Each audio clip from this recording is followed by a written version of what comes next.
I have been threatening to film a video like this for ages and it's finally happening. I'm going to cover some frequently asked questions about moving to New York, living in New York, other random things that I think might be helpful, and I have a list that I'm going to go through. Obviously, New York is one of my favourite things to talk about in life, so I'm going to try to keep the answers punchy and sharp, otherwise I'll be here for about 3 hours, so let's go. So let's talk a little bit about moving to New York. Very regularly are we asked why, like why did we move to New York? And it's simple, it's our favourite place in the whole world and we just could not get enough of it. We had been on holidays here like 5 times and we were just constantly like, when are we going back, when are we going back? If I stay in New York on the telly, I would get like butterflies in my stomach because I just always had this pang for New York. And when we were here in November 2018, I remember being in Chelsea just out walking and we were watching people just go about their daily lives with their shopping, and I was like to Darren, imagine like these people live here, this is their lives. And then that led to, why can't we live here? Would you live here? And the seed was planted, and just over a year later we were on our way to New York to live. So once the seed was planted, I was looking for opportunities as to how we were going to move to New York. Long story short, I found an internal mobility opportunity to transfer from the Dublin office to the New York office with the same company, and they sponsored the visa. And the visa that I'm on is an L1A visa. It's basically what I just said, it's a transferee visa at the management exec level, and because I'm on an L1A visa, Darren automatically qualified for an L2 visa. That means that he couldn't work straight away. He had to wait between 4 and 6 months while his employment authorization, or EAD, came through. So employment authorization document is the EAD. And once that came through, then he could start applying for jobs and interviewing, and thankfully he wasn't waiting long at all to be employed, so that was awesome. So our initial visas were approved for a 3-year period, so they would have expired in January 2023, but we applied for an extension because we are definitely not ready to go yet. We applied for a 2-year extension, and honestly the extension process was so much more stressful and emotional than the original visa process, because you just feel so vulnerable. Like if they say, nah, we're not going to extend it, like that's it, back you go, you know.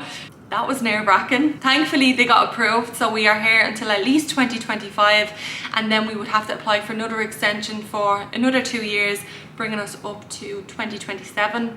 That would be the max time that we're allowed to stay here on those temporary working visas, and if we wanted to stay here any longer we would need green cards. And on that note, are we staying here forever? We don't know yet. We genuinely don't. We are just trying to be mindful, live in the present, enjoy where we are, and be grateful for the fact that we live in New York, which we really are every single day.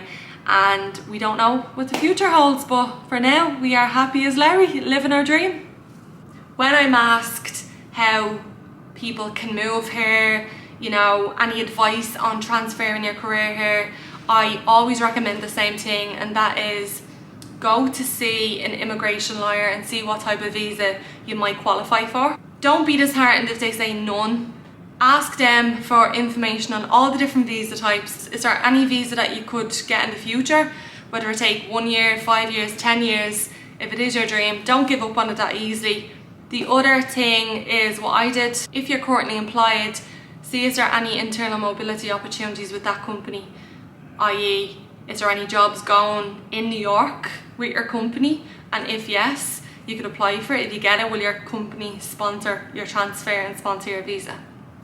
Maybe very quickly on the process of applying for a visa, a lot of paperwork. A lot of paperwork, a lot of evidence, a lot of pulling things together from years and years ago, like exam results, and it's never ending. But once all of that is done, then you need to go for an interview in the US Embassy in Dublin. That's where I went. And they interview you, so they ask you loads of questions about why you're moving to New York, and they want to make sure that you meet the criteria for the visa that you're applying for. So thankfully our interview went well and we were successful, and they tell you there and then whether or not you got your visa, so it is not like you have to go away then and think about it and replay the questions and answers in your head. Then your visa gets sent out to you, I think maybe a week or so after that, and then you are good to go. You're good to enter the United States. What do we work as? I am in financial services and Darren is in digital marketing. We don't create content full-time. It's another frequently asked question, do we do this full-time? We definitely don't. It's just something that we love to do, especially vlogging, because we love having them to look back on. Like even now, seeing the videos from when we first moved here and the video when we were still in Dublin and packing up and all, it's just brilliant, and we love having them for our family and friends as well, and all the kids back home to watch. So maybe a little bit about renting then. So we live in Manhattan. We've only lived in Manhattan. A lot of people don't live in Manhattan and they go to the likes of Brooklyn or New Jersey, and even people I work with commute from Connecticut and places all around New York State, so you don't have to live in Manhattan. Currently we're living on the Upper West Side, which is honestly no more than 5 minutes to Central Park.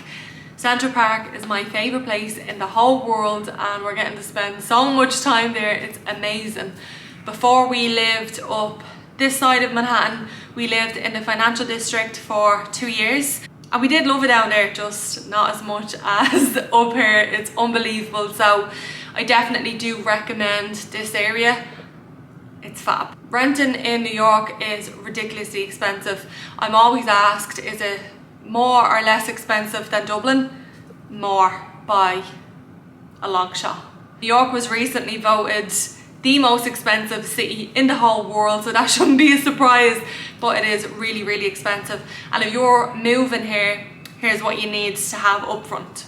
1 month's rent, 1 month's rent as a security deposit, so that's 2 months rent so far. And then if you don't have a US credit rating, which would be unusual if you're only moving here, you need to have a guarantor who earns a certain amount. And if you don't have a guarantor who earns a certain amount, you need to pay a company to go guarantor for you, which for us that was $5,000. So just bear that in mind when you're thinking about what you need to save to move here.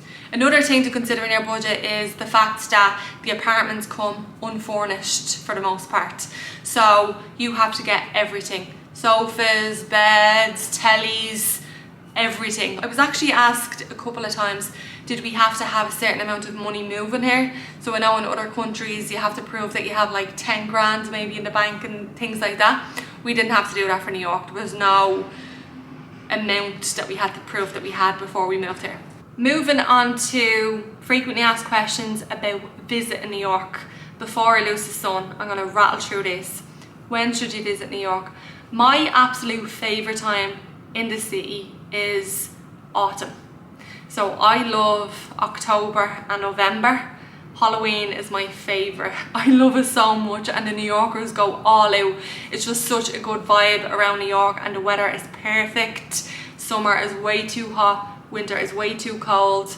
October, November is still very pleasant, and the park is just amazing with all the foliage. So that's my recommendation. If you can, October, November. If you can go for Halloween, the parade is amazing. If not October, November, the next recommendation for me would be spring. So April, May, because again, the weather is perfect in my opinion. It's not too hot, not too cold. And it's cherry blossom season as well around that time, so the park is gorgeous. What should you pack? It depends what season you're coming for. The weather is bizarre in New York, and honestly the weather is the thing I'm asked about most over everything ever in life. It's the weather. What will the weather be like in May? What will the weather be like in December? I can only go by the general seasons, but I always recommend to download New York onto your weather app, because that will give you a 10-day forecast and it's usually pretty accurate. So if your trip is coming up, definitely add New York to your weather app. See what's going on with the weather. Regardless of the season, we do get rain, so a little raincoat if you're coming in the summer, big jacket, gloves, hat, scarves for the winter. If you're coming into autumn, spring, I'd bring layers because the temperature can drop significantly, especially at night. No matter when you're coming, bring runners because you should aim to walk everywhere in New York. It's my absolute favourite thing to do. You never know what or who you're going to see. It's the best way to see the city and it's entirely free. You don't have to spend a penny. So bring your runners, walk the legs off yourself.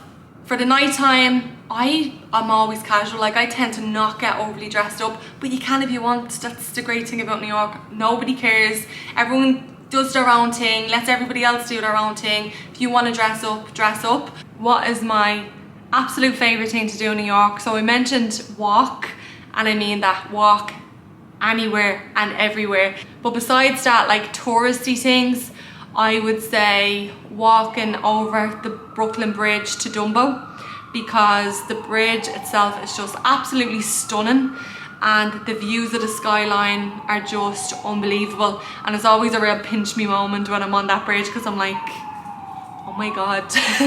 And then when you walk to the other side, Dumbo is such a cool place in Brooklyn, and there's a promenade there where you can walk along the water and then jump on the water ferry back across to Manhattan.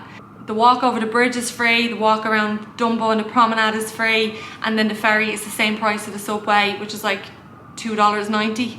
Unbelievable. Besides that, I would say Top of the Rock, because again, it's always a pinch me moment when I'm up there.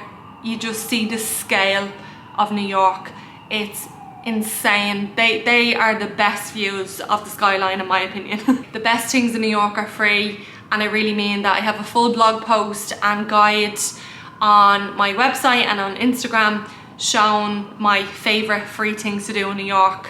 And if you are just to do all of those free things, you will have the time of your life, I promise. Another popular question is accommodation. So it's just not something I can help with because obviously we have our apartment, we don't stay in hotels. Yes, we visited New York a lot years ago, but it was years ago, and I wouldn't feel comfortable standing over any sort of opinion or review on the hotels that we stayed in back then now, because so much time has passed. But what I did do was create a thread on my Instagram where I asked people who were here recently or many times to advise where they stayed and would they recommend it, and I got hundreds of comments. So I took those comments and I put them onto a blog post and I ranked them in terms of popularity. So I'll link that in the caption below, and hopefully that will give you an idea as to where to start even. I think that might be everything. I think that's it. I know that I'm gonna, like, tonight be in bed thinking about all the things that could have went into this video, and I'll just have to remake the whole thing or else do a part 2. But look, we'll leave it there.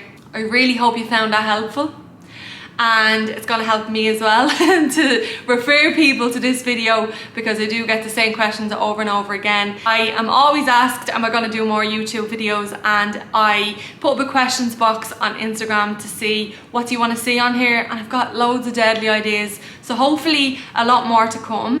Chat to you then. Thank you so much for watching always. I really appreciate it, and I will chat to you very soon. Bye.